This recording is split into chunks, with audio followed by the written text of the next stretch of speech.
फैसल चौधरी साहब, अब आप बताएं कि आपको लग रहा है कि 14 मई को पंजाब में इलेक्शन वाकई हो जाएगा? हामिद मीर साहब, बतौर एक वकील, बतौर सुप्रीम कोर्ट के वकील के, अगर सुप्रीम कोर्ट एक फ़ैसला कर देती है तो उसके बाद मेरे जहन में एक आइन का पाबंद शहरी होने के नाते से कोई ऐसा भाम नहीं रहता। ये बातें करना कि सुप्रीम कोर्ट का फ़ैसला हो गया है, सुप्रीम कोर्ट के फ़ैसले को हम नहीं मानते और या हम सुप्रीम कोर्ट की प्रोसीडिंग्स का बायकॉट करते हैं लेकिन अपना वकील वहाँ पे भेज देते हैं, तो हम वकील आज़ादाना तौर पे अदालतों में पेश नहीं होते मीर साहब। हम क्लाइंट के इंस्ट्रक्शंस पे जाते हैं। हाँ। जैसे मैं मिसाल देता हूँ, आपके शो में अगर मुझे नहीं आना तो मैं नहीं आऊँगा। ये नहीं हो सकता कि मैं आऊँ भी और मैं आपका बायकॉट भी करूँ और आपके सामने बैठ के बात भी करूँ, ऐसा नहीं हो सकता। अदालत ने मौका दिया कि ठीक है आप लिखवा लाइए अपने क्लाइंट से, हाँ। और फिर आपने जो सबमिशन देनी है वहाँ पे नहीं दी। जो तूफान बदतमीज़ी बपा किया गया है हुकूमत की तरफ से, यही वो 3 मेंबर बेंच है ना जिसने कासिम सूरी की जो रोल बैक की थी।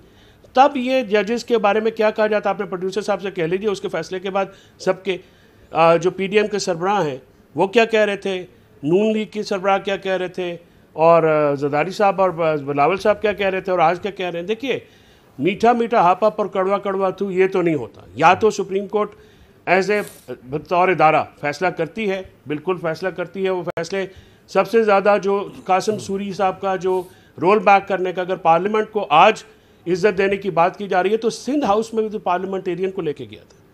पार्लियामेंटेरियन ने आज तक अपने कॉन्डक्ट से पार्लियामेंट को सुप्रीम साबित किया है? नहीं किया है।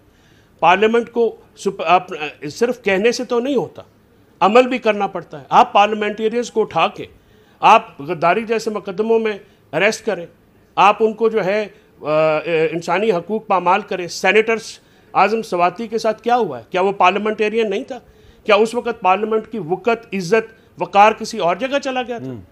इस तरह की बातें जो है अमल में कुछ और कहने में कुछ और, ये नहीं होता। इलेक्शन 14 मई को मुझे नहीं लगता है कि पाकिस्तान के आइन और कानून के मुताबिक कोई ताकत उसको रोक सकती है। जो रोकेगा फिर वहाँ पे आइन और कानून की ताकत अदालत के ज़रिए फिर लागू होगी और फिर उसका नताइज भी भुगतने पड़ेंगे। अभी जब बायकॉट किया गया था तो फिर बायकॉट पे कायम क्यों नहीं रहे?